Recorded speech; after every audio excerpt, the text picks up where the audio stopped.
Bismillahirrahmanirrahim। अस्सलाम वालेकुम दोस्तान मोहतरम मिजाज शेदा को ठीक है। आज फिर सैयदना अली करमल्लाहु वजहुल करीम की ज़ात अक़दस से मंसूब अक़वाल ज़री उसमें से एक ख़ूबसूरत बात आपकी समातों की नज़र करना है। दुआ हम सब मांगते हैं और अल्लाह हमारी दुआएं कबूल भी फरमाता है। दुआ के बारे में जो ख़ूबसूरत बात सैयदना अली करमल्लाहु वजहुल करीम ने बयान फरमाई है, उसका एक अपना ख़ास रंग है, ख़ास अंदाज़ है। और वो लोग जो बाज़ औक़ात कम इल्मी की वजह से शिकवा कर जाते हैं, हमें इर्द गिर्द ये बातें सुनने को मिलती हैं, मैंने दुआ मांगी, मेरी दुआ कबूल नहीं हुई, पता नहीं अल्लाह नाराज़ है, क्या बात है। इस तरह की बातें हम बहुत सारे जुमले ऐसे हैं जो मैं अपनी ज़ुबान से अदा नहीं करना चाहता, मगर हमारे कान हमारी समातें सुनती रहती हैं। और हम ज़रा कुछ दीन के मामले में कुछ कमज़ोर भी हैं, मालूमात भी कम हैं। फिर हमारी सोसाइटी में जो मजहबी तबका है उसने कुछ शॉर्टकट्स भी हमें बता रखे हैं। वो हमारी ज़िंदगियों को अपने अंदाज से लेके चलना चाहते हैं और वो उस वक्त फ़ायदा हासिल करते हैं जब उनका मुकाबला किसी कम इल्म से पड़ता है। उनको अपने अंदाज में ढालने में उनको बड़ी आसानी रहती है। अगर हम नबी अलैहिस्सलातु वस्सलाम की ज़ात अक़दस से फ़ैज़ याफ़्ता, इल्म हासिल करने वाले, तरबियत हासिल करने वाले असहाब ज़ी वक़ार की बातें सुन लें तो हमें दीन को समझने में आसानी हो जाए, बल्कि अल्लाह और बंदे के दरमियान जो रब्ता है उसको समझने में आसानी हो जाए। बल्कि हमें यह भी समझ आ जाए कि असल में दुआ है क्या। दुआ एक इल्तिजा है, एक दरख्वास्त है, एक रिक्वेस्ट है जो अल्लाह की बारगाह में हम करते हैं। और ये अल्लाह ही हमें तौफीक देता है कि हमारी ज़ुबानों से अल्लाह की बारगाह में फ़रियाद अदा हो जाती है। दुआ मांगने के कई तरीके हैं, नमाज भी एक दुआ मांगने का तरीका है। बहुत सारी इबादत ऐसी हैं जिनको हम करते हैं, फिर उसके बाद हम बैठ के दुआ करते हैं, क्योंकि इबादत का जो मग़ज़ है वो दुआ है, इबादत का जो हासिल है वो दुआ है।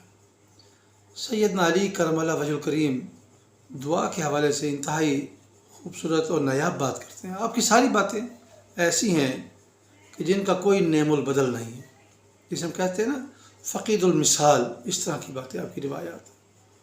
दुनिया भर की दानिश को एक जगह पे आप जमा कर लें, मगर वो सैयदना अली करमल्लाहु वजहुल करीम की ज़ुबान असर से निकली बातों का मुकाबला नहीं कर सकते। आप फरमाते हैं,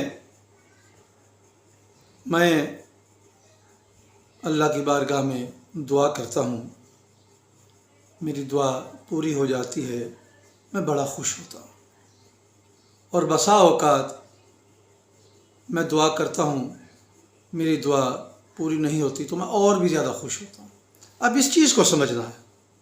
बज़ाहिर तो बात यह है कि दुआ कबूल नहीं हुई, मगर सैयदना अली क्या हिकमत फरमा रहे हैं, क्या लफ्ज़ हैं। कहते मैं और ज़्यादा खुश हो जाता हूँ। क्यों? इसलिए कि ज़िंदगी अली की हो, पसंद मेरे रब की हो। अल्लाह जैसा चाहता है वैसे मेरी ज़िंदगी गुजारता है। मेरी ज़िंदगी पर अल्लाह के फ़ैसले हैं।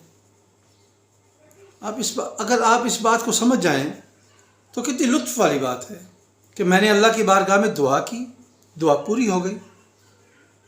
मैंने दुआ की, पूरी नहीं हुई। उसका फ़लसफ़ा क्या बयान किया कि ज़िंदगी अली की हो और मर्ज़ी अल्लाह की चले। अगर मैं और आप इस बात को समझ लें कि मेरी ज़िंदगी है, फ़ैसले अल्लाह के हैं, मर्ज़ी अल्लाह की है, अल्लाह जानता है जो ये बंदा मांग रहा है वो ठीक भी है कि नहीं है। हम तो नहीं जानते ना, हम तो ख्वाहिशों के ताबे जी रहे होते हैं।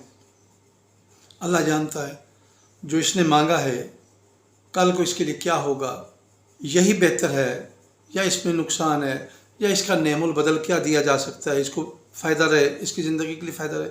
ये भी हो सकता है कि परवरदिगार आलम जो मैंने दुआएं, जो फरियादें अल्लाह की बारगाह में की हैं, उनको जमा कर ले और रोज़े महशर मेरे खाते में नेकियों का एक पहाड़ पड़ा हो, जिसे देख के मैं खुद ही कहूँ मेरी ज़िंदगी में तो ऐसी नेकियां नहीं थी, इतनी नेकियां कहाँ से आ गई। तो जब मैं फरियाद करूँ और सवाल करूँ, मुझे ये बताया जाए ये वो तुम्हारी दुआएं हैं جو تم مانگا کرتے تھے اور سمجھتے تھے کہ میری دعا پوری نہیں ہوئی، ان دعاؤں کو اللہ نے نیکیوں میں بدل کے تیرے پلڑے میں ڈال دیا ہے۔